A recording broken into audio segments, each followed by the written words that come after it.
بسم الله الرحمن الرحيم وبه نستعين الحمد لله رب العالمين والصلاة والسلام على سيد المرسلين وعلى آله وصحبه أجمعين ومن تبعهم بإحسان إلى يوم الدين. أعوذ بالله من الشيطان الرجيم. بسم الله الرحمن الرحيم. قل يا أيها الناس إني رسول الله إليكم جميعا الذي له ملك السماوات والأرض لا إله إلا هو يحيي ويميت فآمنوا بالله ورسوله النبي الأمي الذي يؤمن بالله وكلماته واتبعوه لعلكم تهتدون. محترم بزرگوں اور بھائیوں، سب سے پہلے میں اللہ رب العالمین کی بارگاہ میں شکر ادا کرتا ہوں کہ اس نے ہمیں یہ قیمتی اور بامقصد موقع عنایت فرمایا. جامع مسجد بدلاپور میں ہماری حاضری اور دین سے متعلق گفتگو کرنا یقیناً اللہ رب العالمین کا فضل، انعام اور اس کی توفیق ہے. رب العالمین نے جب یہ توفیق دی ہے تو ہم دعا کریں کہ پروردگار اس توفیق کو قبول بھی فرمائے. دوسرے نمبر پر اللہ کے بعد میں اس مسجد کے ذمہ داران، متولیان، شاگوف گورے وغیرہ اور امام صاحب، ان تمام کا بھی شکر گزار ہوں کہ انہوں نے دین کے حوالے سے اپنی اخوت اسلامی اور غیرت ایمانی کا جذبہ پیش کرتے ہوئے ہمیں آپ کے درمیان آنے، حاضر ہونے اور کچھ باتیں کہنے کا موقع عنایت فرمایا. اللہ رب العالمین ان سے، ہم سے اور تمام شرکاء سے اس اجتماع کو قبول فرمائے اور اسے دنیا اور آخرت میں ہمارے لیے مفید اور کارگر بنائے. ہمارا آج کا اس موقع پر جو عنوان متعین ہے، آپ نے سنا مقام رسالت. امام صاحب نے بتایا رسالت کا مقصد اور اس سے متعلقہ امور. اس ضمن میں نے سورۃ الاعراف کی بڑی مشہور ترین آیت فرمان الہی حمد و صلات کے بعد تلاوت کیا. اللہ رب العالمین نے جناب محمد رسول اللہ صلی اللہ علیہ وسلم کو خطاب کر کے اس آیت مبارکہ میں ارشاد فرمایا، قل یا ایھا الناس، آپ کہہ دیجئے، یعنی لوگوں کو بتا دیجئے، اعلان کر دیجئے. یا ایھا الناس، اے لوگوں، یہاں ایمان والوں نہیں کہا بلکہ لوگوں یعنی دنیا کے تمام انسانوں کو خطاب کیا. آپ نے اپنے زمانے میں اور رہتی دنیا تک قرآن کریم کا یہ اعلان، جناب محمد رسول اللہ صلی اللہ علیہ وسلم کا یہ فرمان یا اعلان لوگوں پر حجت پوری کرتا رہے گا کہ دنیا کے تمام لوگوں سن لو، انی رسول اللہ الیکم جمیعا، میں تم تمام لوگوں کی طرف اللہ کا فرستادہ ہوں، رسول ہوں، پیغمبر ہوں، بھیجا ہوں. اللہ کا نمائندہ ہوں، قاصد ہوں، اس کا پیغمبر ہوں. کون اللہ؟ آگے اللہ نے فرمایا الذی لہ ملک السماوات والارض، وہ اللہ، اس اللہ کے پیغمبر اور قاصد ہے آپ جس کے قبضے میں، اختیار میں آسمانوں اور زمین کی سلطنت ہے. آسمان اور زمین کی سلطنت، ملک اس کے قبضے میں ہے، ساروں کا مالک وہی ہے. دنیا کے کسی بادشاہ یا کسی انسان کا نمائندہ نہیں ہوں، اللہ کا نمائندہ ہوں، پیغمبر ہوں. اللہ کے نبی صلی اللہ علیہ وسلم کے مقام اور عظمت کے لیے یہی ایک بات میں سمجھتا ہوں کہ کافی ہونی چاہیے، ہو سکتی ہے کہ اللہ تبارک و تعالیٰ کہہ رہا ہے کہ سارے انسانوں کو یہ اعلان کر کے سنا دیجئے کہ میں آسمانوں اور زمین کے مالک رب العالمین کا فرستادہ ہوں، رسول ہوں، پیغمبر ہوں. اللہ نے جس نے پیدا کیا اور اس کی جو مخلوق ہے ان کے درمیان واسطہ بن رہا ہوں. انبیاء کرام علیہ السلام اللہ کے دین کو پہنچانے کے لیے خالق اور مخلوق کے درمیان واسطہ، اور اس کی آخری سب سے مکمل، سب سے جامع کڑی جناب محمد رسول اللہ صلی اللہ علیہ وسلم. تو آپ کہہ دیجئے کہ میں ان تمام کی طرف اللہ کا رسول بنا کر بھیجا گیا ہوں. کون اللہ؟ اس کا جو آسمانوں اور زمین کا مالک ہے، سلطنت اسی کے اختیار میں ہے. الذی لہ ملک السماوات والارض لا الہ الا ہو، وہ اللہ ایسا ہے کہ عبادت کے لائق اس کے سوا کوئی ہے ہی نہیں، کوئی نہیں جس کی عبادت کیا جائے، عبادت کے لائق ہو. عبادت کے جتنے بھی کام ہیں، رکوع ہے، سجدہ ہے، نذر و نیاز ہے، قیام ہے، حج ہے، زکات ہے، روزہ ہے، نماز ہے، دل کا خشوع ہے، توکل ہے، رجا اور امید ہے، ظاہری اور باطنی عبادت کی کتنی قسمیں ہیں، سب کا حقدار وہی ہے، اس لیے کہ مالک وہی ہے، پیدا کرنے والا وہی ہے۔ پیدا اس نے کیا، سر کسی اور کے آگے جھکائے، اس سے بڑی گستاخی، اس سے بڑا گناہ اور ظلم کیا ہو سکتا ہے؟ الذی لہ ملک السماوات والارض لا الہ الا ہو وہ یحیی و یمیت، وہ زندگی اور موت دیتا ہے، زندہ وہی کرتا ہے، موت وہی کر دیتا ہے۔ یہ بیچ میں جو جملہ ہے کہ اللہ کے سوا کوئی معبود برحق نہیں، اس سے پہلے والا جملہ بھی اور اس کے بعد والا جملہ بھی ایک دلیل ہے، اس کی دونوں دلیل ہیں کہ اللہ کے سوا کوئی معبود برحق کیوں نہیں ہے؟ اس لیے کہ آسمان زمین کا مالک وہی ہے۔ مالک جب وہ ہے، سلطنت اس کی ہے، تو کسی اور سے مانگ سکتے ہیں کیا؟ یہ موبائل اگر میرا ہے تو آپ شیخ امام صاحب سے یا شیخ ابو حسان صاحب سے مانگیں گے؟ سمپل لاجک ہے۔ ایک جاہل سے جاہل اور موٹی سے موٹی عقل والا آدمی بھی یہ نہیں کرتا کہ آپ کی ملکیت ہے کسی اور سے مانگے۔ قرآن میں بار بار اللہ رب العالمین فرما رہا ہے کہ آسمان زمین کا مالک، ذرے ذرے کا مالک اللہ ہے، کھجور کی گٹلی کے چھلکے کا بھی، جن کو دنیا میں اللہ کے سوا پوجا اور پکارا جاتا ہے، وہ دیوی دیوتا ہو، شجر حجر ہو، انبیاء ہو، صالحین ہو، کوئی مالک نہیں ہے۔ قرآن کہہ رہا ہے والذین تدعون من دونہ ما یملکون من قطمیر، جن کو تم اللہ کے سوا پکارتے ہو وہ کھجور کی گٹھلی کے چھلکے کے بھی مالک نہیں ہے۔ مالک کو نہیں ہے تو دے کیسے سکتے ہیں؟ ان سے کیوں مانگا جائے؟ اللہ کے سوا کوئی معبود نہیں، اس لیے کہ وہ آسمان و زمینوں کا مالک ہے۔ آگے فرمایا یحیی وہی زندگی دیتا ہے، وہی موت دیتا ہے۔ پوری کائنات میں رب العالمین کے علاوہ کوئی ذات، کوئی دیوی دیوتا، کوئی بڑے سے بڑی شخصیت، کوئی فرشتہ، کوئی نبی، کوئی پیر، کوئی ولی ایسا نہیں ہے جو زندگی اور موت کا مالک ہے، صرف رب العالمین کی یہ شان۔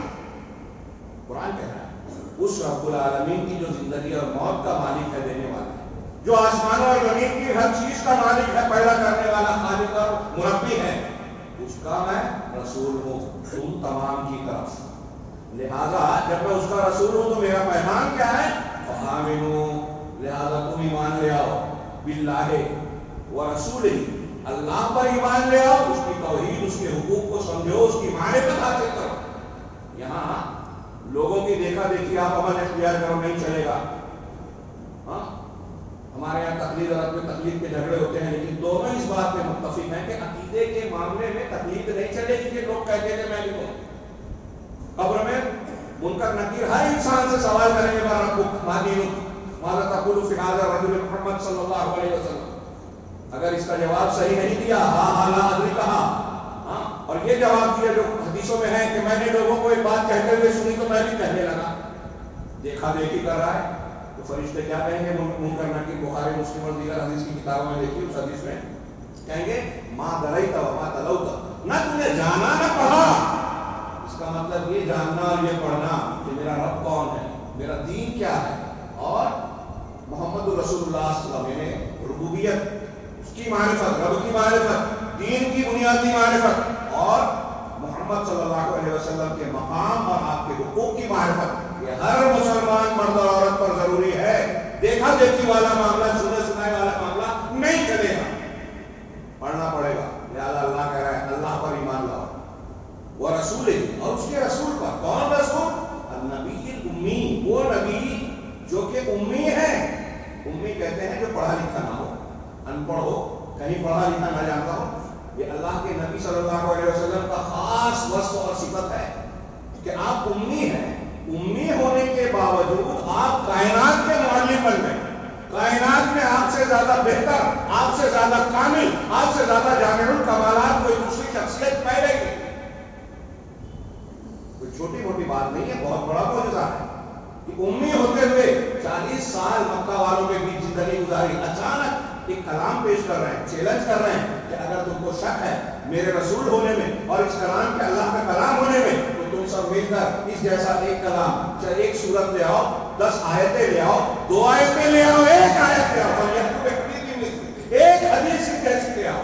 انہوں نے مخالفت کی، جنگ لڑی، قتل کیا، قتل کرنے کی کوشش کی، بائیکاٹ کیا، ستایا، جسمانی تکلیف دی، ذہنی تکلیف دی، سب کیا، لیکن قرآن کا جواب نہیں دیا، بلکہ اعتراف کیا کہ ہم ایسا نہیں کر سکتے۔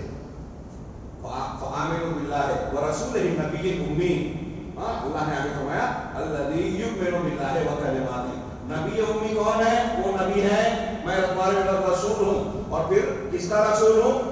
لا الہ الا اللہ جس کی شان ہے اور جو زندگی اور موت دیتا ہے، آسمان و زمین کا مالک ہے. اب وہ رسول اس کی طرف سے تم کو اور ہم کو اور آپ کو کہہ رہا ہے کہ اللہ پر اور اس کے نبی پر ایمان لاؤ. یہ وہ نبی ہے کہ نبی کا تعارف کرایا کہ نبی امی ہے، لیکن خود اللہ پر اور اس کے کلمات یعنی اس کے احکامات پر، قرآن اور قرآنی احکامات پر خود ایمان رکھتے ہیں. صرف زبانی طور سے تم کو پیش نہیں کیا، خود بھی ایمان کا نمونہ ہے، عمل کا نمونہ ہے، چلتے پھرتے قرآن ہے.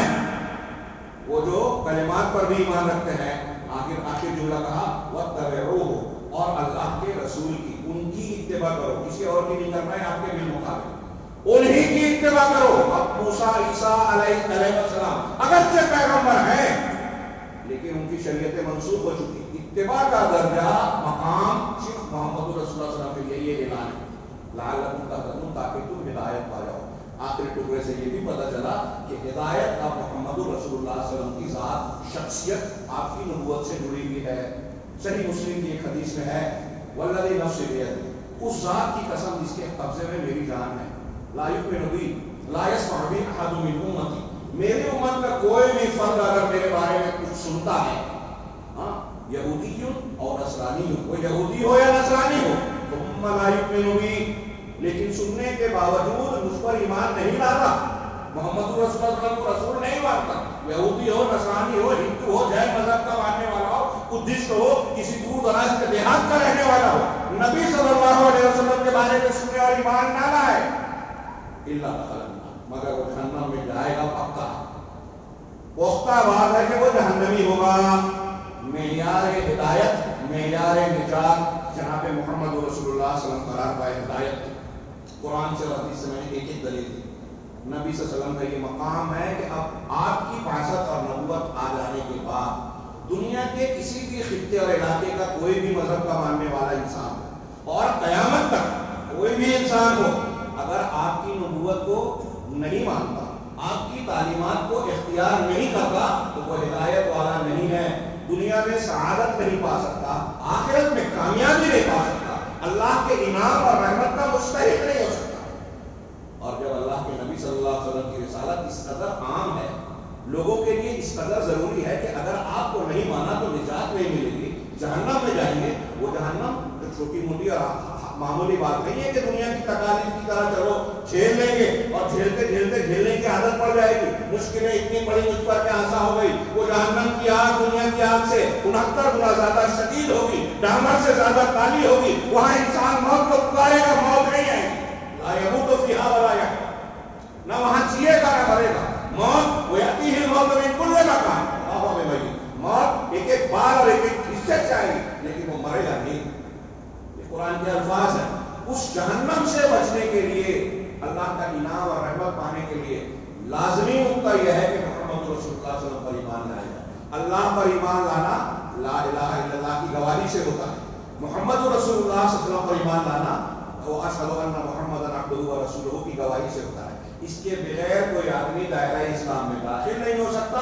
کائنات کے خالق و مالک کے یہاں قابل قبول نہیں ہو سکتا. وہ دنیا میں کتنا بھی اچھا دکھائی دے، کتنا بھی اچھا اپنے آپ کو بتائے، پوری دولت کروڑا کروڑ کی خرچ کر دے، محمد رسول اللہ کو نہیں مانا، قابل قبول ہے. میں عرض کرنا چاہتا ہوں اس تمہید کی روشنی میں کہ جب جناب محمد رسول اللہ صلی اللہ علیہ وسلم کی نبوت و رسالت اس قدر ضروری عام ہے دنیا کے ہر انسان کے لیے، شیخ الاسلام علامہ ابن تیمیہ کہتے ہیں کہ عرب ہو، عجم ہو، قیامت تک کسی بھی علاقے کا بسنے والا کوئی انسان ہو، جب آپ کی نبوت اس کی نجات کے لیے لازم ہے تو اللہ رب العالمین کی یہ سنت اور قانون ہے کہ جس چیز کی ضرورت انسانوں کو جتنی زیادہ ہوتی ہے اس کے دلائل، اس کی فراوان، اس کے دلائل اتنے زیادہ عام کرتا ہے کہ عام سے عام انسان کو پہنچ جائے. ہم کو ہر جگہ سانس لینے کی ضرورت ہے، اللہ نے ہر جگہ ہوا اور آکسیجن فراہم کر دی. ہم کو جینے کے لیے غذا کی ضرورت ہے. دنیا میں چاہے کوئی کتنا بھی پروپیگنڈا کرے کہ دنیا میں انسان بڑھ جائیں گے، کھانا بڑھ جائے گا، کبھی ایسا نہیں ہوا. دنیا میں ہر سال لوگ یہ بیماری دنیا کے جو ہے بہت ساری غذائی اشیاء کو برباد کرتے ہیں. رب العالمین نے پیدا کیا تو بچے کے ماں کے پیٹ میں بچے کے جسم میں روح ڈالنے سے پہلے فرشتہ یہ لکھتا ہے کہ کتنا کھائے گا، 4 چیزیں، اس میں سے ایک اس کا رزق بھی لکھتا ہے. پیدا ہونے سے پہلے اللہ رزق طے کرتا ہے اور اس کو فراہم کرتا ہے. اس جانوروں، چوٹیوں، کیڑے مکوڑوں اور جراثیم کی غذا کا جو انتظام کرتا ہے وہ انسانوں کا نہیں کرے گا. تو رب العالمین نے ہمارے لیے جو کھانے کی ضرورت ہے، پینے کی ضرورت ہے، لباس کی ضرورت ہے، رشتہ و پیوند، ہر ضرورت کو دیا. وآتاکم من کل ما سألتموہ، تم کو ہر وہ چیز عطا کی جو تم نے چاہا، جو تمہاری تقاضا تھا. وإن تعدوا نعمت اللہ لا تحصوها، اور اگر تم اللہ کی نعمت کو شمار کرنا چاہو تو بھی نہیں سکتے. ان نعمتوں میں سب سے عظیم الشان نعمت، سب سے بڑی ضرورت رسول کی ضرورت ہے، رسول کی نعمت ہے. لقد من اللہ علی المؤمنین اذ بعث فیہم رسولا. دنیا کی بہت ساری نعمتوں میں رب العالمین نے کہا کہ اللہ تبارک و تعالیٰ نے اپنا احسان جتاتے ہوئے کہا. علماء کہتے ہیں کہ اللہ نے اپنی جس نعمت کا احسان جتایا وہ رسول کی بات ہے. اللہ نے مومنوں پر احسان کیا کہ ان کے اندر ایک رسول کو انہی کے بیچ سے بھیجا. جنوں کو رسول نہیں بنایا، فرشتوں کو نہیں بنایا، بلکہ انہی کے بیچ سے بنایا. عبداللہ اور آمنہ کے لال اور بیٹے پیدا ہوئے انسانوں کی شکل میں، انسان بنا کر بھیجا، انہی میں سے بھیجا رسول بنا کر. سب سے بڑی نعمت اللہ کے رسول صلی اللہ علیہ وسلم کی بعثت. یہ ہمارے کھانے پینے سے میں عرض کر رہا ہوں. بچے دماغ میں بٹھائیں. اگر ہماری مائیں بہنیں سن رہے ہیں تو دماغ میں رکھیں.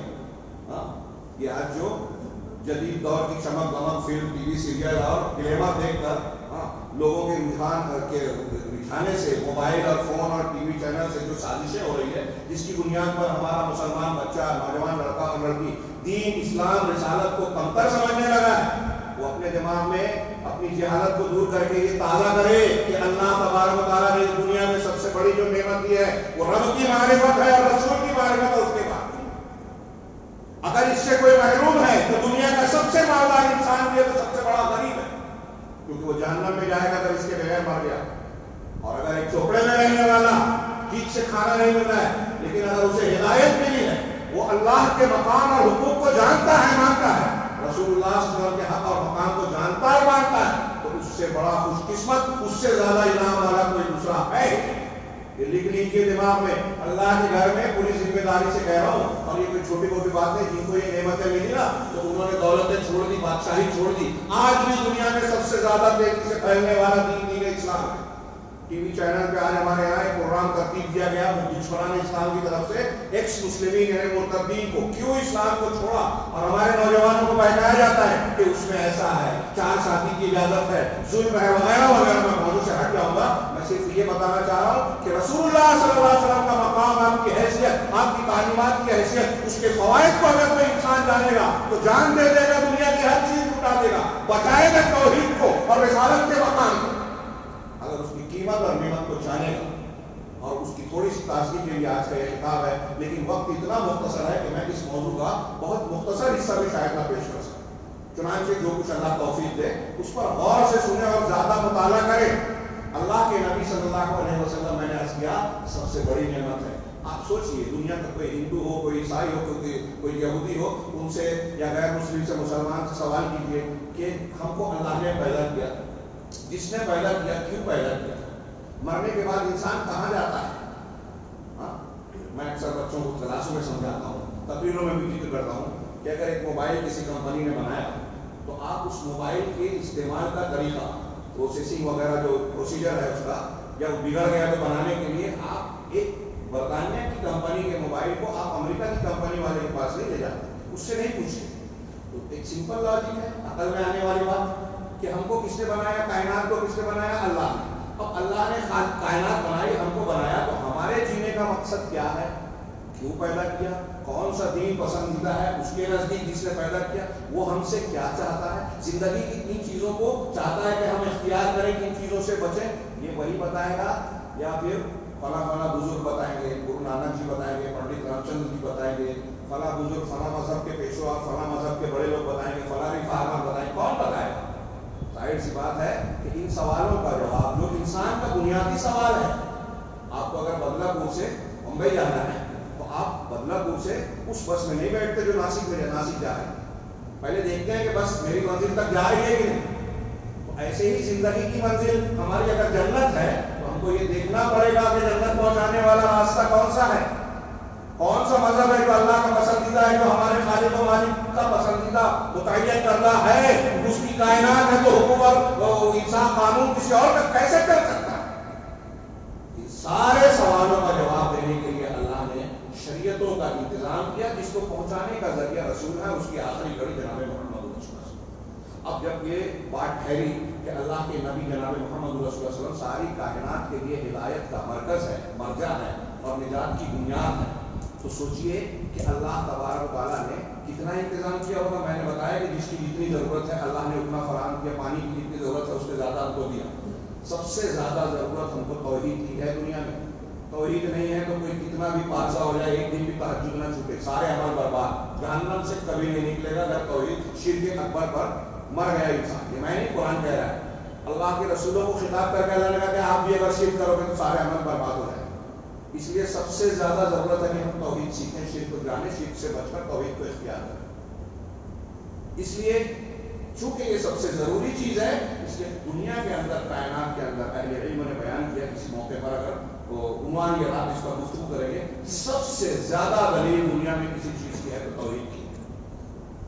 توحید کے بعد اگر سب سے زیادہ پروفس، دلیلیں کسی چیز کی ہے، وہ چاہے جس معیار میں ہو، 1400 سال پہلے کے ایک انسان پڑھا لکھا جاہل ہو، اس کی سمجھ میں آنے والا، یا آج کے دور کی یا قیامت تک توحید کی دلیلیں ان کی سمجھ میں آنے والی سب کے لیے عام ہے۔ اور اس کے بعد جناب محمد رسول اللہ صلی اللہ علیہ وسلم کی رسالت کی دلیلیں، قرآن اور رسالت کی دلیلیں توحید کے بعد سب سے زیادہ ہے، جس سے یہ ثابت ہوتا ہے کہ یہ سچے ہیں، کیونکہ اللہ تبارک و تعالیٰ نے ان کا وہ مقام متعین کیا۔ میں ایک ایک عنوان کا ایک دو جملے میں ذکر کروں، ایک عنوان جس میں سے ہر چیز پر، میں کوئی مبالغہ نہیں کہہ رہا ہوں، ایک کتاب لکھی جا سکتی ہے کہ نبی کریم صلی اللہ علیہ وسلم کو کس طرح سے اللہ نے دنیا کے سامنے اس طرح پیش کیا ہے کہ دنیا کے کسی انسان کو یہ چارہ نہیں ہے کہ وہ یہ کہہ سکے کہ آپ جھوٹے رسول ہیں۔ اللہ نے ہر کسی کے لیے حجت کا اتمام کا انتظام فرمایا۔ سب سے پہلے کسی کو مانا جاتا ہے، یہ دیکھا جاتا ہے کہ اس کا حسب نسب کیسا ہے۔ نبی صلی اللہ علیہ وسلم دنیا کے جتنے بھی نسلیں ہیں، سلسلہ نسب ہے، سب سے اعلیٰ نسب ہے۔ صحیح مسلم کی حدیث میں آپ کا فرمان ہے کہ اللہ نے اسماعیل کو پورے انسانوں میں سب سے بہترین نسل کے لیے چن لیا۔ اسماعیل کی اولاد میں بنو ہاشم کو چنا، بنو ہاشم میں قریش کو چنا، اور قریش میں مجھے چنا، جناب محمد رسول اللہ۔ میں نے عربی نہیں پیش کیا، وقت نہیں ہے۔ اس طریقے سے آپ نسب کے اعتبار سے سب سے اعلیٰ نسب کے پوری دنیا میں آدم علیہ السلام کی نسل ہے۔ دوسرے نمبر پر کسی کو ظاہری خوبصورتی اور پیکر کے ذریعے سے اچھا دیکھ کر جو ہے خوبصورتی کی بنیاد پر جو ہے اس کی طرف متوجہ ہوا جاتا ہے۔ حسان بن ثابت رضی اللہ تعالیٰ عنہ آپ کے چہرے کے بارے، آپ کی شخصیت کے بارے میں کہتے ہیں کہ اگر آپ واضح دلائل نہ لاتے، لولا تأتینا بآیات مبینہ، اگر آپ کھلی نشانیاں نہ بھی لاتے تو آپ کی جو ظاہری شکل و صورت ہے وہ بتا دیتی کہ آپ سچے ہیں۔ سچ اور جھوٹ کے ناپنے کے کتنے معیار ہیں، یہ جملہ یاد رکھیے، میں سب پیش نہیں کر پاؤں گا۔ سچ اور جھوٹ کو ناپنے کے دنیا میں جتنے قابل قبول معیار ہیں، کسی بھی معیار پر جناب محمد رسول اللہ صلی اللہ علیہ وسلم کی رسالت کو، صداقت کو، نبوت کو آپ پڑھ کے آپ سچے رسول نظر آئیں، جتنے بھی معیار۔ حسان بن ثابت کا ایک شعر، وہ احسن منک لم تر عینی قط، آپ سے زیادہ حسین و جمیل کو میری آنکھ، شخص کو میری آنکھ نے کبھی دیکھا ہی نہیں۔ وہ اجمل منک لم تلد النساء، آپ سے زیادہ جمیل صاحب جمال شخصیت کو عورتوں نے جنا ہی نہیں۔ خلقت مبرأ من کل عیب، آپ تمام عیوب سے پاک انسان کی طرح پیدا کیے گئے۔ خلقت کأنک قد خلقت کما تشاء، ایسا لگتا ہے کہ آپ ویسے ہی پیدا کیے گئے جیسا آپ نے خود چاہا۔ حضرت جابر کا بیان، حضرت علی کا بیان، ام معبد رضی اللہ تعالیٰ عنہ کا بیان، ہجرت کے موقع پر جہاں سے گزرے تھے، وہ بیانات آپ سیرت کی حدیث کی کتابوں میں پڑھیے۔ نبی کریم صلی اللہ علیہ وسلم کو حضرت جابر کہتے ہیں، میں چودھویں کے چاند پہ ایک مرتبہ دیکھتا، آپ کے چہرے کو دیکھتا، مجھے دیکھتا، پھر آپ کو دیکھتا، تو یقین ہو گیا کہ آپ کا چہرہ انور چودھویں کے چاند سے زیادہ پرنور پرکشش ہے۔ تو ظاہری حسن جمال میں بھی آپ سب سے زیادہ کامل اور مکمل نظر آتے ہیں۔ پھر آپ کی نبوت کی نشانیاں، ایک ایک ٹاپک، مثال کے طور پہ اللہ کے نبی صلی اللہ علیہ وسلم کو پچھلی کتابوں میں ذکر کیا گیا ہے، پیشین گوئیاں کی گئی کہ ایسے ایسے نبی آنے والے ہیں، توریت میں ہے، انجیل میں ہے، ویدوں میں بھی ہے، کال کی اوتار میراث اس پر کتابیں لکھی جا رہی. ہاں حضرت عیسیٰ نے حضرت موسیٰ علیہ السلام. اب اس کی تفصیل کا یہاں موقع نہیں ہے. میں صرف یہ عرض کروں کہ غور کیجئے کہ ایک عیسائی حضرت عیسیٰ کو یا توریت انجیل کو مانتا ہے, بائبل کو مانتا ہے. اب اس بائبل میں انجیل میں نبی کریم صلی اللہ علیہ وسلم کی رسالت کی تصدیق کی گئی ہے, آپ کے تعلق سے پیشین گوئیاں کی گئی ہیں. تو اگر وہ بائبل یا انجیل کو مان رہا ہے تو اسے محمد رسول اللہ صلی اللہ علیہ وسلم کو ماننا پڑے گا, ماننا چاہیے. اور نہیں مانتا تو وہ انجیل بھی نہیں مان رہا ہے, حضرت عیسیٰ علیہ السلام کو بھی نہیں مان رہا ہے. ایک نبی کا انکار سارے نبیوں کا انکار ہے. اور حضرت عیسیٰ نے جب پیشین گوئی کہ میرے بعد ایک نبی آئے گا جس کا نام احمد ہوگا, جو قرآن میں بھی ذکر ہے, اور آپ اس احمد کو جاننے کے باوجود نہیں مان رہے تو آپ حضرت عیسیٰ کو بھی نہیں مان رہے, انجیل کو بھی نہیں مان رہے. ایسے یہودیوں کے بارے میں کہیں کہ اگر توریت مان رہے تو اللہ کے رسول کو ماننا پڑے گا, قرآن کو ماننا پڑے گا. قرآن میں جگہ جگہ کہا کہ قرآن میں وہ مضامین ہیں جو ان کے پہلے کی کتابوں کی تصدیق کرتی ہے. تو ان کتاب کا اس کو, اس کتاب کا اس کو صحیح سچا کہنا یہ ایک دوسرے کی تائید ہے اور ایک دوسرے پر ایمان لانے کا تقاضا کرتا ہے. اگر ہندو ویدوں کو مان رہا ہے تو اس میں کل کی اوتار میراث اور جو دوسری صفات بیان کی گئی ہے, محمد رشی ثناء اللہ امرتسری رحمہ اللہ نے کتاب لکھی, آج کل بہت سارے لوگوں نے لکھی کہ ویدوں میں کیا کیا پیشین ہوئی ہے, وہ کیسے ہے, کیوں ہے, یہ الگ بحث ہے. ویدوں میں کیسے آپ کے تعلق سے پیشین گوئیاں آئیں. تو یہ چیزیں بھی اس بات کا تقاضا کرتی ہے کہ سارے ہندو اگر وید مانتے ہیں تو محمد رسول اللہ صلی اللہ علیہ وسلم قرآن کو مان لے میں, اگر نہیں مانتے تو وید کی اس تعلیم کا انکار کر رہے ہیں, مطلب وید بھی نہیں مان رہے, تو آپ کیسے ماننے والے ہیں. یہ اللہ کے نبی صلی اللہ علیہ وسلم کی سچائی کی پچھلی کتابوں کی پیشین گوئیاں ہیں. پھر اس کے علاوہ نبی کریم صلی اللہ علیہ وسلم کی خود کی پیشین گوئیاں.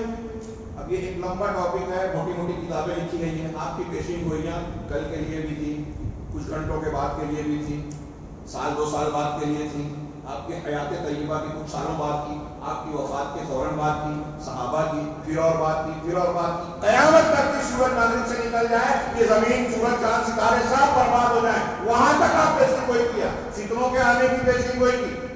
یہ آج ہمارے یہاں زنا کثرت سے ہو رہا ہے, ارتداد پھیل رہا ہے, دین سے دوری ہو رہی ہے, اور نہ جانے کون کون سے جو فتنے ہم کو نظر آ رہی ہے, ہمیں نیا لگتا ہے. آپ دیکھیں گے تو نبی کریم صلی اللہ علیہ وسلم کی پیشین گوئیوں میں آپ کو نظر آئے گا. آپ فیصلہ سناتے ہیں زنا عام ہو جائے گا, تو اب زنا کے اسباب اس میں موبائل اور دوسری چیزیں, بے پردگی, اختلاط, مل جل کر اسکولوں میں تعلیم دیا جائے, سب آ گیا. کیونکہ آپ نے نتیجہ بتایا. اس ٹائم اگر آپ یہ سب چیزیں تفصیل بیان کرتے تو بہت سارے لوگ کی سمجھ میں بھی نہیں آتے. قیامت تک کے مسائل کا ذکر اور اس کا حل بھی پیش کیا جناب محمد رسول اللہ صلی اللہ علیہ وسلم. تو آپ نے بدر کی رات میں کہا کل یہاں کہاں مارا جائے گا, یہاں ابو جہل پہ چڑھا جائے گا, یہاں ولید مارا جائے گا, یہاں شیبہ, یہاں عتبہ, جہاں جس کو بتایا وہاں وہی بنا. یہ اللہ کی تائید ہے آپ کو, مقام رسالت اور لوگوں کے سامنے اعلان حقانیت آپ کی. جھوٹے نبیوں نے جو بھی پیشین گوئی کی ایک بھی صحیح نہیں ہوئی. مرزا غلام احمد قادیانی کی پیشین گوئیاں پوری کتابیں موجود ہیں. علامہ سارے نے پورا چیپٹر جو کہا اس کو اس کے الٹ ہوا. اس نے کہا پنجاب میں 1-2 دن میں زلزلہ آئے گا, 10 سال تک نہیں آیا. مسلمہ کذاب کو اس کی قوم نے کہا کہ آپ نبی ہیں ہمارے, بولے ہاں, کہا ہمارے کنویں میں پانی کم ہو گیا, چلیے تھوڑا آپ کچھ برکت کی دعا کر دیجیے. کہا چلو میں اپنا لوہا ڈالوں گا, دعا کروں گا, لوہا ڈالوں گا, پانی بڑھ جائے گا. یہ گیا, دعا کیا, لوہا تھوکا اس میں, جو پانی تھا وہ بھی سوکھ گیا. یہ اعلان ہے اللہ کی طرف سے, یہ جھوٹا ہے. اور نبی کریم صلی اللہ علیہ وسلم نے جو پیشین گوئی کی بتایا یہاں فلاں مارا جائے گا, وہی مارا. یہاں فلاں کا انجام ہوگا, فلاں جو ہے میری امت میں اتنے فرقے ہوں گے, آج ہم دیکھ رہے ہیں. صحابہ کرام کی آپس میں جنگیں ہوگی, میرا یہ نوازہ 2 مسلمانوں کے بڑے گروہ میں شروع کرائے گا. اس طریقے سے میں 2-4 یہ مثالیں دے رہا ہوں, پوری کتابیں موجود ہیں, میں زیادہ نہیں دے سکتا. آپ کی پیشین گوئیاں, جب کوئی پیشین گوئی آپ کی سچی ثابت ہوتی ہے تب آپ کی حقانیت کا کی دلیل بڑھتی جاتی ہے. علماء سلف نے, امام بہقی اور دوسرے لوگوں نے صرف 17 یا 19 کتابیں دلائل النبوہ کے نام سے موٹی موٹی لکھی ہے. امام بہقی کی 4 جلدوں میں, امام بہقی نے 4 جلدوں میں لکھی دلائل نبوت کی دلیلیں. آپ کی زندگی کے ہر صفحے اور ہر سطر میں اللہ کے رسول صلی اللہ علیہ وسلم کی سچے ہونے کی دلیلیں موجود ہیں. یہ اس وقت لکھی تھی امام بہقی نے اور دوسرے ائمہ نے, اور پھر دوسرے ناموں سے اور بہت ساری کتابیں. جیسے جیسے دن گزر رہا ہے آپ کی سچائی کی دلیلیں بڑھ رہی ہیں. آپ نے سائنسی طور پر پیشین گوئیاں کی تھی انسانی جسم کے بارے میں, کچھ چیزوں کے بارے میں کہ فلاں چیز جو ہے اس بیماری کے لیے بہتر ہے, فلاں سبزی, کلونجی, شہد اور زمزم اور فلاں. آج سائنس لیبارٹری کے ٹیسٹ ہو رہے ہیں، نبی کریم صلی اللہ علیہ وسلم کی کسی ایک بات کو رد نہیں کر سکے، بلکہ حیرت زدہ ہے۔ اور میڈیکل سائنس اور سائنس کے ماہرین میں سے بہت سارے لوگ ہیں جو جناب محمد رسول اللہ اور قرآن کی تصریحات کو سننے کے بعد ایمان لانے پر مجبور ہوئے کہ آج سے 100 سال پہلے جو چیز کوئی نہیں جان سکتا تھا، کیسے ممکن ہے کہ ایک انسان 1400 سال پہلے کے بعد بتا دے؟ آپ کی پیشین گوئیاں، آپ کی سائنسی خبریں بتا رہا ہوں، فلکیات کی خبریں، آسمانوں کی خبریں، انسانی جسم کے اندر کی باتیں، کتنے جوڑ ہیں، 360 جوڑ ہے، یہ اللہ کے رسول کی حدیث میں موجود ہے۔ مکھی کے ایک پر میں شفا ایک میں بیماری ہوتی ہے، یہ اس وقت لوگ مذاق اڑاتے تھے پہلے منکرین حدیث، لیکن آج اس کا سائنسی ثبوت ہو گیا کہ مکھی کے 2 پروں میں 2 متضاد خوبیاں ہیں، ایک میں فائدے کا پہلو ہے، ایک میں نقصان کا پہلو ہے۔ اسی طریقے سے آپ ماں کے پیٹ کی بات دیکھیں، قرآن میں اور حدیث نے بتایا کس طرح بچہ مختلف مراحل سے گزرنے کے بعد نطفہ، پھر جمع ہوا خون، پھر لوتھڑا، پھر اس کے اوپر ہڈی، پھر اس کے بعد پورا جسم، اور پھر روح کا پھونکا جانا، یہ کن مراحل سے گزرتا ہے اللہ کے نبی صلی اللہ علیہ وسلم نے دینوں کی تعلیم کے ساتھ بتایا۔ اور سائنس اور میڈیکل سائنس نے بہت ساری تحقیقات کی، پہلے ایک بات کہی، پھر دوسری کہی، پھر تیسری کہی، آخری تحقیق جو ہوئی وہ جناب محمد رسول اللہ صلی اللہ علیہ وسلم اور قرآن کی تصریحات کے مطابق ہے۔ یہ آپ کے سچے ہونے کی دلیل ہے۔ میڈیکل سائنس اور علوم و تحقیقات آپ کی تائید کرتا ہے۔ اسی طرح آپ کی سچائی کی دلیلیں معجزات ہیں، بے شمار معجزات، اور سب سے بڑا معجزہ قرآن بذات خود اتنی بڑی دلیل ہے کہ ابھی میں اگر اس پہ بات کروں تو گھنٹوں کم پڑے گا۔ قرآن میں خود پورا پچھلی خبریں، حال کی خبریں، ماضی کی خبریں، نبی کریم صلی اللہ علیہ وسلم بھی ماضی حضرت نوح علیہ السلام کا واقعہ بیان کر رہے ہیں، قوم صالح کا حال بیان کر رہے ہیں۔ آپ کہاں پڑھے تھے 1400 سال پہلے؟ آپ نے کوئی اسکول کالج میں پڑھا نہیں، کوئی کتاب ہسٹری کی تاریخ کی جانی نہیں، اور آپ بتا رہے ہیں قوم صالح کا، قوم یوسف علیہ السلام کا واقعہ، یعقوب علیہ السلام کا، حضرت ابراہیم علیہ السلام اور دیگر قوموں کا واقعہ، ماضی کی خبریں، اور ایک خبر بھی یہود نصارہ یا کوئی بھی دعویٰ نہیں کر سکا کہ محمد صلی اللہ علیہ وسلم نے قرآن میں غلط بیان۔ ہاں، انہوں نے جو غلط الزامات لگائے تھے اس کی تردید کی ہے قرآن حدیث۔ تو ماضی کی خبریں قرآن بھی بیان کر رہا ہے، رسول بھی، حال کی باتیں، مستقبل کی باتیں۔ ہاں، تو یہ نبی کریم قرآن فصاحت میں، بلاغت میں، ادبیت میں، خبروں میں، نظام میں، قانون میں، اصول میں، ضابطے میں، حقوق کو بیان کرنے میں کسی اعتبار سے بھی دیکھیے قرآن اللہ تک کی کتاب ہے، موجودہ چیخ کر کہہ رہا ہے، قیامت تک کے دنیا کے سارے انسانوں اور جنوں کو چیلنج ہے کہ اگر سب ہے تو ایسا کلام کا کوئی نہیں لا سکتا، سب کچھ کیا یہ نہیں ہے۔ اس کا تقاضا تھا، اللہ کے نبی صلی اللہ علیہ وسلم کو رد کرنا چاہتے تھے مکہ والے، اپنے آپ کو فصیح اور بلیغ کہتے تھے، زبان دان کہتے تھے، دوسروں کو گوبا کہتے تھے، عجمی۔ آپ کی مخالفت کی، ان کا رد کر رہے ہیں، محمد رسول اللہ چیلنج کیا، آپ خبر دے رہے ہیں، لڑائی کی، قتل کی کوشش کی، آپ کے دین کو رد کرنے کی کوشش کی، الزامات لگائے، سب کیا، یہ نہیں کیا۔ اس کا مطلب یہ نہیں کر سکتے تھے کہ قرآن کا جواب دیں۔ قرآن آپ کا سب سے بڑا معجزہ ہے۔ پھر آپ کا اشارے سے چاند کے 2 ٹکڑے ہونا، درختوں کا بولنا، آپ کی انگلی سے پانی کا چشمہ بہنا، ایک جو ہے مشکیزے سے آپ انگلی لگا کے دعا کر رہے ہیں، پورا لشکر جو ہے اپنے برتن کر رہا ہے، وضو کر رہا ہے، پانی پی رہا ہے، اور پانی کا ختم نہ ہونا، ایسے بے شمار معجزات ہیں، اس پر مختلف کتابیں ہیں۔ یہ معجزات بھی آپ کی حقانیت کی دلیلیں ہیں۔ اس کے علاوہ وہ جیسا کہ میں نے کہا کہ وہ معجزات چلے گئے، حضرت عیسیٰ کے، حضرت موسیٰ کے کیسے گم ہو گئے ہم کو نہیں پتا۔ اللہ کے نبی صلی اللہ علیہ وسلم کے ایسے معجزات تھے، اور ایک معجزہ اللہ نے قرآن کی شکل میں ایسا دیا وہ قیامت تک کے انسانوں کو حجت پوری کرتا رہے گا۔ اسی طرح آپ کا کردار اور کریکٹر، کاش وقت ہوتا، نبی کریم صلی اللہ علیہ وسلم کا کردار آپ کی حقانیت کی دلیل ہے، آپ کی حقانیت کی دلیل ہے۔ آپ دیکھیے، سچ بولنے میں اگر دیکھیں گے تو کفار مکہ آپ کو صادق کہتے تھے۔ امانت داری، ایسا لگتا ہے اگر آپ اس میں غور کریں، علماء نے لکھا کہ اگر آپ جو کسی کی اخلاقی خوبی کو محمد رسول اللہ صلی اللہ علیہ وسلم کی شخصیت میں ڈھونڈیں گے، غور کریں گے تو ایسا لگے گا کہ آپ اسی خوبی کو مکمل کرنے کے لیے دنیا میں آئے۔ سچائی میں آپ سب سے آئے، امانت داری میں سب سے اوپر، بہادری میں سب سے آگے۔ اگر موقع ہوتا تو میں ایک ایک چیز کی مثال دیتا، حیا اور شرم میں سب سے بہترین، طاقت اور قوت مل جانے کے بعد دشمن کو معاف کر دینے میں آپ کا کوئی مثال نہیں۔ فتح مکہ کے وقت کفار مکہ کو آپ نے فراخ دلی سے معاف کیا، اور آج الزام لگایا جاتا ہے کہ آپ انتہا پسندی اور دہشت گردی کی تعریف کرنے والے۔ ارے محمد رسول اللہ صلی اللہ علیہ وسلم کی تعلیمات لانے سے دشمنوں کو معاف کر کے امن و امان کا پیغام اور محبت کا پیغام پھیلایا جا سکتا ہے دنیا میں۔ امن کا قیام، شیکسپیئر کہتا ہے غیر مسلم ہوتے ہوئے کہ دنیا میں امن محبت اور انصاف قائم کرنا ہے تو اس کا قائد محمد رسول اللہ کی طرح ہونا چاہیے۔ یہ نبی کریم صلی اللہ علیہ وسلم کے کردار کا ایک حصہ۔ بعض یورپ کے بعض مصنفین نے لکھا کہ دنیا میں آپ کسی بھی شخص کو دیکھیں تو ہر اعتبار سے ماہر نہیں دکھے گا، ایک بہت اچھا لیڈر ہے تو وہ اچھا باپ نہیں ہے، ایک بہت اچھا باپ ہے تو وہ اچھا تاجر نہیں ہے، ایک اچھا تاجر ہے تو اچھا دوست نہیں ہے، ایک فلاں میدان میں بہت اچھا ہے تو اچھا شوہر نہیں ہے. کچھ خوبیاں ہیں تو کچھ کمیاں ہیں، سوائے محمد رسول اللہ صلی اللہ علیہ وسلم. آپ باپ کی حیثیت سے دیکھیے، تاجر کی حیثیت سے دیکھیے، دوست کی حیثیت سے دیکھیے، قائد کی حیثیت سے دیکھیے، آپ شوہر کی حیثیت سے دیکھیے، تو مزاج تعلقات کے اعتبار سے دیکھیے، ہر اعتبار سے دیکھیے، کسی بھی زاویہ اور پیمانے سے محمد رسول اللہ صلی اللہ علیہ وسلم میں کوئی جھول، کوئی کمی، کوئی نقص کمزوری نظر ہی نہیں آئے. اللہ تعالیٰ نے آپ کو اس طرح بے عیب بنایا کسی کو بولنے کی کوئی گنجائش نہ رہے. اخلاقی اعتبار سے سب. اور پھر اگر آپ کے اخلاق میں کچھ لوچ، کچھ جھول ہوتا تو آپ کچھ لوگوں کو کچھ دنوں تک دھوکہ دے پاتے نا، کچھ لوگوں کو کچھ دنوں تک دھوکہ دے پاتے.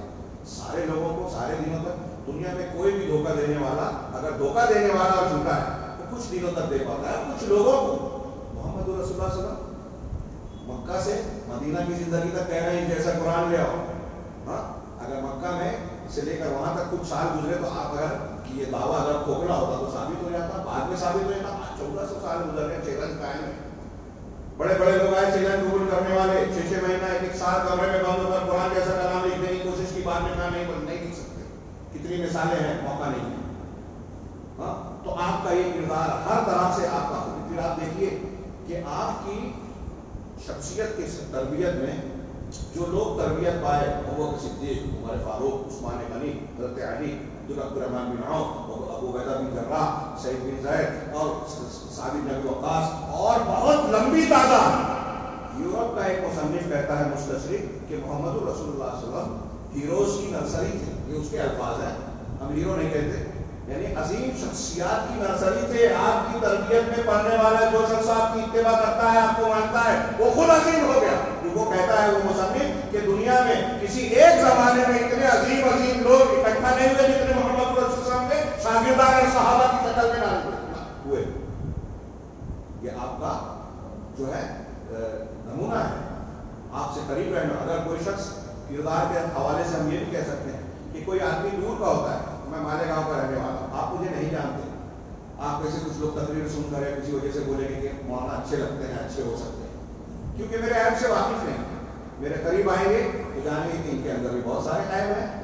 دنیا کے ہر شخص پہ ہم دور سے دیکھتے ہیں تو بہت بڑا، یہ بہت بزرگ ہے، بہت پیر ہے، بہت ولی ہے، یہ ہے وہ ہے. لیکن جب قریب جاتے ہیں تو پتہ چلتا ہے اس میں کچھ خامیاں بھی ہیں، اچھائیاں بھی ہیں، خامیاں بھی ہیں. لیکن اس کے برعکس یہ بھی ایک یورپ کے مصنف نے، والٹر نے کہا کہ محمد رسول اللہ صلی اللہ علیہ وسلم کی شخصیت کو جب ہم نے پڑھا تو یہ دیکھا کہ آپ سے جو جتنا قریب ہوا وہ اتنا زیادہ آپ سے محبت کرنے والا اور آپ پر جان نچھاور کرنے والا ہے. خدیجہ الکبریٰ 2 شوہروں کا تجربہ رکھتی تھی، آپ سے عمر میں بڑی تھی، بہت کچھ دیکھ داکھ کے آپ سے نکاح کیا، اور اس کے بعد 15 سال کی رفاقت تقریباً رہ گئے. جو مشہور روایتیں اس کی بنیاد پر آپ 25 سال کی عمر میں شادی کی اور اس کے 15 سال کے بعد نبی بنے. اور آ کر جب پیش کہا کہ مجھے اپنے آپ پر خوف ہے تو بخاری کی روایت میں کیا ہے، ام المومنین خدیجہ الکبریٰ رضی اللہ تعالیٰ عنہا جہاں دیدہ ذہین ترین شخصیت، وہ کہتی ہیں لا کلا واللہ لا یخزیک اللہ بابا، ہرگز نہیں، ایسا ہو ہی نہیں سکتا. اللہ کی قسم اللہ آپ کو ضائع رسوا نہیں کرے گا. آپ تو ایسے ہیں انک لا تحمل القلب، آپ لوگوں کا بوجھ اٹھاتے ہیں، غریبوں کو کما کر دیتے ہیں، مہمان نوازی کرتے ہیں، رشتوں کو جوڑتے ہیں. آپ کے ساتھ ایسا ہو ہی نہیں سکتا. 15 سال کی رفاقت میں ایک بیوی اپنے شوہر کے عیب کو دوسروں سے سب سے زیادہ جانتی ہے، لیکن ایک بیوی اپنے شوہر کے بارے میں یہ جو گواہی دے رہی ہے دنیا کی کسی بیوی نے شاید اپنے شوہر کے بارے میں نہ دیا. یہ حضرت انس 10 سال تقریباً 10 سال کی عمر سے وفات تک آپ کے خادم رہے. کہا کبھی نہیں ڈانٹا، کبھی ہاتھ نہیں اٹھایا، صرف ایسا ایسا ہوا، اور جب یاد کرتے تب روتے. حضرت زید بن ثابت، حضرت زید بن حارثہ غلام تھے، غلام بنا کر لائے گئے، خدیجہ الکبریٰ کی ملکیت میں تھے، آپ نے تحفے میں دیا، اللہ کے رسول نے آزاد کر دیا، بیٹا بنا لیا. بعد میں اس کے تعلق سے احکامات آئے. پھر آپ کے اس زید کے حضرت زید کے سگے باپ اور چچا آئے لینے کے لیے، کہا ہمارا بیٹا ہے آپ دے دیجیے. کہا بیٹا اگر راضی ہو تو جائے. بہت اختصار کے ساتھ بیان کر رہا ہوں، افسوس تھا وقت نہیں ہے. تو بیٹے کو لایا گیا، پوچھا گیا تو اس نے کہا، حضرت زید نے کہا کہ میں محمد صلی اللہ علیہ وسلم کا ساتھ دوں. اپنے سگے باپ اور سگے چچا سے کہا کہ آپ کے ساتھ نہیں چلوں گا، محمد صلی اللہ علیہ وسلم کے ساتھ ہوں. کیسی شخصیت تھی جناب محمد رسول اللہ صلی اللہ علیہ وسلم. اور آپ کی زیر سایہ پڑھنے والی شخصیات اتنی عظیم الشان بن گئی کہ ان کی مثال تاریخ میں نہیں ملتی. ابو بکر صدیق، عمر فاروق، عثمان غنی اور صحابہ کی لمبی فہرست کہ ہر شخص ایک الگ ڈھنگ کی شخصیت ہے، اپنے اندر کمال رکھتا ہے. نبی صلی اللہ علیہ وسلم کی شخصیت وہ تھی. اور پھر اللہ تبارک ان کی آپ کی تعلیمات، آپ نے بچوں کے حقوق، عورتوں کے حقوق، بوڑھوں کے حقوق، حرام کی جو تعلیمات دی کہ سود حرام ہے، معاشی ظلم اور تجارتی ظلم ممنوع ہے، یہ قانون ہے، یہ ضابطہ ہے. جو حقوق بیان کیے، نکاح طلاق کوئی کتنا بھی اعتراض کرے، لیکن رسول اللہ صلی اللہ علیہ وسلم نے جو شرعی احکامات بیان کیے دنیا کے کسی مذہب میں یہ طاقت نہیں ہے کہ اللہ کے رسول صلی اللہ علیہ وسلم نے بتائے ہوئے قانون اور شریعت کے اصولوں کے خلاف کھڑا ہو سکے، کوئی کتنا بھی مذہب پڑا ہے. آپ اس کو حقیر سمجھیں، لیکن یہ اس سے بہتر دنیا میں کوئی روئے زمین پر کوئی قانون قاعدہ ہے ہی نہیں. دنیا میں عورتوں کو جو حق رسول اللہ صلی اللہ علیہ وسلم کی شریعت نے دیا، دنیا کا کوئی مذہب نہ دے سکتا ہے، نہ دیا. یہ ہمارا دعویٰ ہے اور بھی دلیل ہے، اور دوسروں نے اسے قبول کیا. حقوق نسواں، آزادی نسواں کے لیے کام کرنے والی جو یورپ کی عورتیں آج اس بات کو مان رہی ہیں کہ یورپ میں ہمارا استحصال کیا گیا، ہم کو لوٹا گیا، ہماری عزتوں کے ساتھ کھلواڑ کیا گیا. اسلام نے ہم کو عزت کی چادر پہنائی.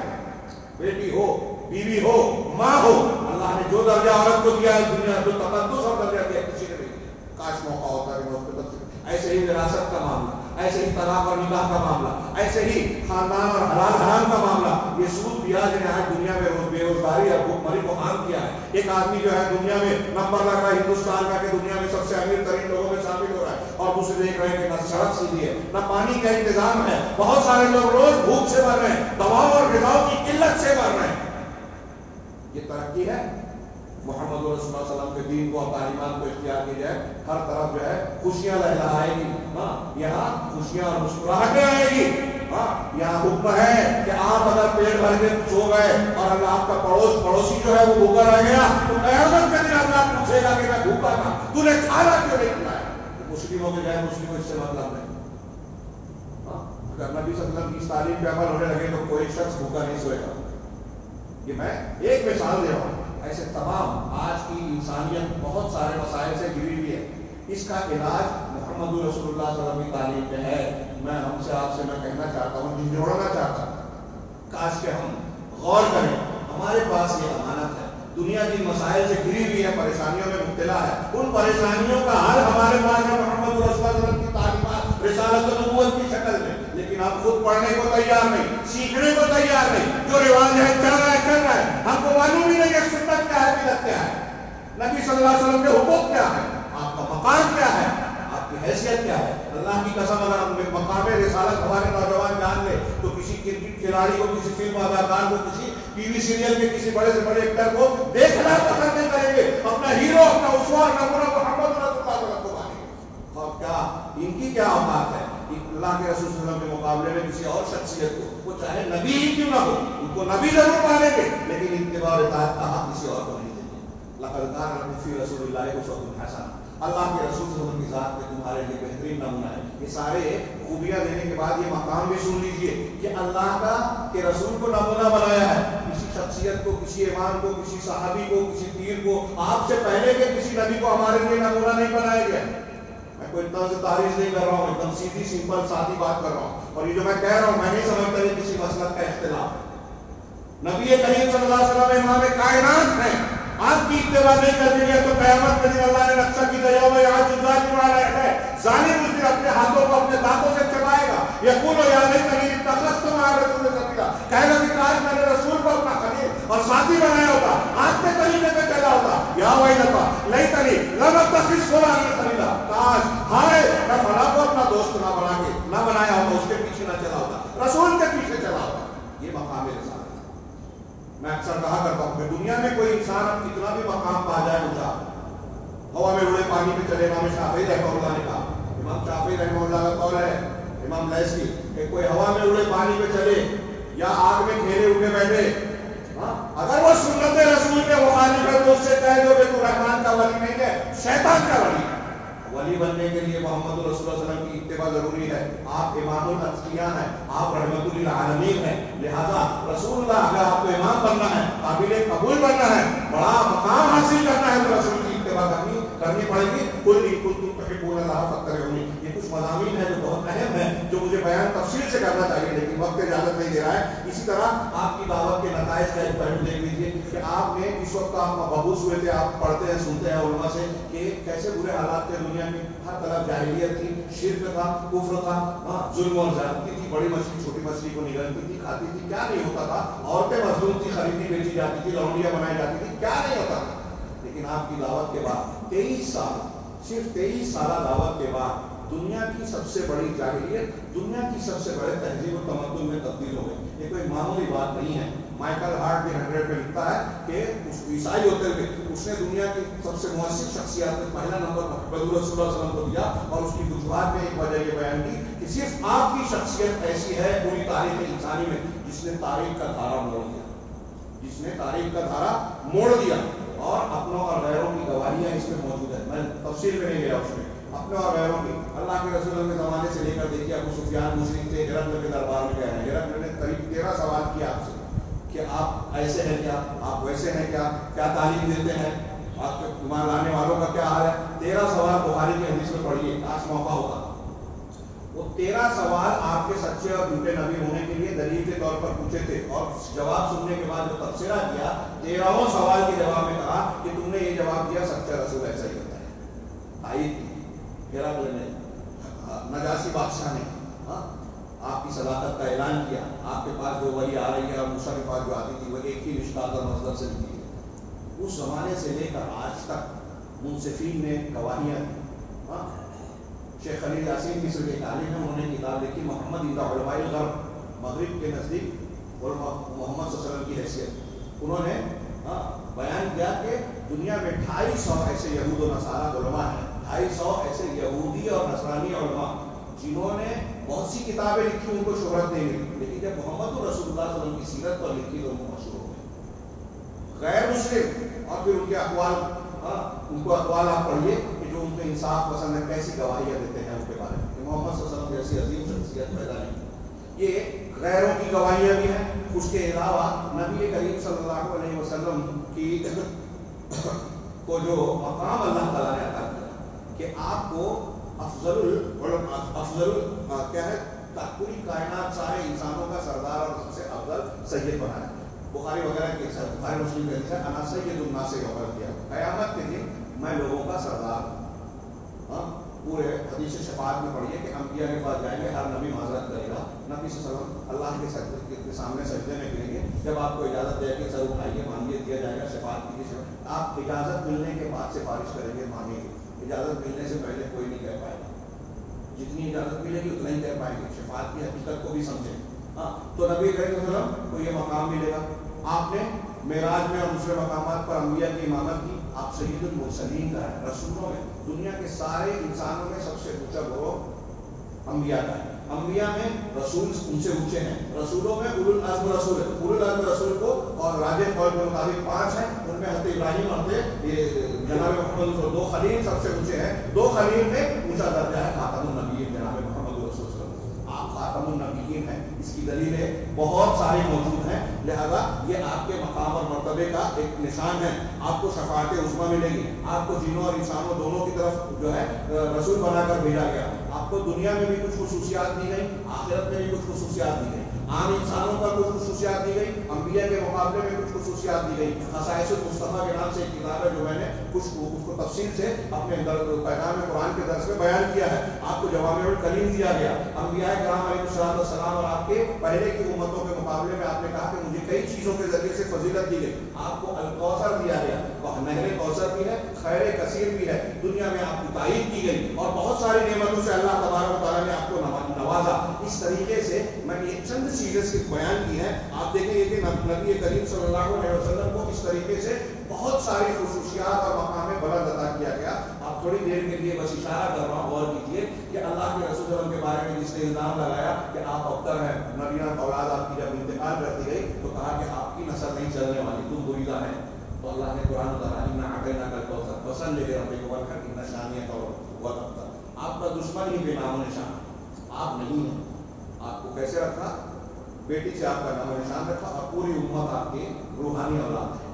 آپ کسی کے باپ نہیں ہے, روحانی اعتبار سے ہم سب اس کا نام لیتے ہیں. اور اللہ نے کہا الم نشرح لک صدرک ورفعنا لک ذکرک، اللہ نے آپ کے ذکر کو بلند کیا کہ کلمہ کوئی مسلمان ہوتا ہے تو اللہ کے کلمے کے ساتھ رسول کا کلمہ پڑھنا ہے، اذان میں اقامت میں آپ کی رسالت کا اعلان کیا جاتا ہے۔ کیسے بلند کیا میں نے اس پر تفصیل سے بیان کیا، آپ اس میں دیکھیں تو کتاب لکھی جا سکتی ہے کہ اللہ تعالیٰ نے رسول کا ذکر کس طرح بلند کیا۔ اگر کوئی شخص گستاخی کرتا ہے تو اللہ کے رسول صلی اللہ علیہ وسلم اللہ کا یہ فرمان تبت یدا ابی لہب وتب موجود ہے کہ اگر ابو لہب ہلاک ہوا، اس کے دونوں ہاتھ ٹوٹ گئے اور وہ ہلاک ہوا، وہ اور اس کی بیوی کے بارے میں قیامت تک کے قرآن کی آیتیں پڑھی جائیں گی، کیونکہ انہوں نے صرف کفر اور شرک نہیں کیا تھا، رسول اللہ صلی اللہ علیہ وسلم کی شان میں گستاخیاں کی تھی۔ اس لیے علماء کہتے ہیں کہ جتنے بھی گستاخ رسول ہوں گے سب کو تبت یدا ابی لہب کا حصہ ملے گا، یعنی ہلاک و برباد کیے جائیں گے۔ جتنے بھی دشمن ہوں گے ان نشانیاں کا والابتر کا حصہ اسے ملے گا، اور اللہ کے نبی صلی اللہ علیہ وسلم کا مقام بلند کی حفاظت خود اللہ تبارک و تعالیٰ کرے گا۔ دو جملے کہ یہ ساری چیزیں جاننے کے بعد آخری بات جو نتیجے کی ہونی چاہیے کہ آخری جو جملہ میں نے عید پڑھا وَاتَّبِعُوهُ، اللہ کے رسول کی اتباع کرو۔ اتباع کا یہ مقام آپ کے علاوہ کسی کو حاصل ہو لعلکم تہتدون، تاکہ تم ہدایت پا جاؤ۔ اللہ کے رسول صلی اللہ علیہ وسلم کو جو مقام حاصل ہے، اللہ کے بعد بزرگی اور مقام مرتبہ صرف آپ ہی کو حاصل ہے، لیکن کبھی آپ نے غرور سنا تھا اس امت کا، یہ آخری بات ہے روشن ایک منٹ، اس امت کا آخری اس امت کا ایک المیہ ہے، دنیا کا المیہ یہ ہے کہ یا تو کسی کو مانتے ہیں یا پھر مانتے ہیں تو حد سے بڑھا دیتے ہیں۔ حضرت عیسیٰ کو یا تو نبی بھی نہیں مانا یا اللہ بنا دیا۔ نبی کریم صلی اللہ علیہ وسلم کے بارے میں بھی یہی ہوا، بس دو جملہ۔ نبی صلی اللہ علیہ وسلم کو کسی نے کہا مختار کل ہے اور نور ہے اور فلاں ہے فلاں ہے، آپ کی نہیں ہوتے تو کائنات پیدا نہیں ہوتی، یہ قرآن و حدیث سے ثابت نہیں ہے۔ ثابت جو چیز ہے وہ ماننا چاہیے۔ اللہ تبارک تعالیٰ سے دعا ہے کہ ہمیں جناب محمد رسول اللہ کے مقام کو سمجھنے اور اس کے مطابق آپ کے اتباع اور پیروی کرنے کا کی توفیق عطا فرمائے، آپ کو حقوق کو صحیح حقوق کو سمجھ کر اس کو پورا کرنے کی توفیق دے۔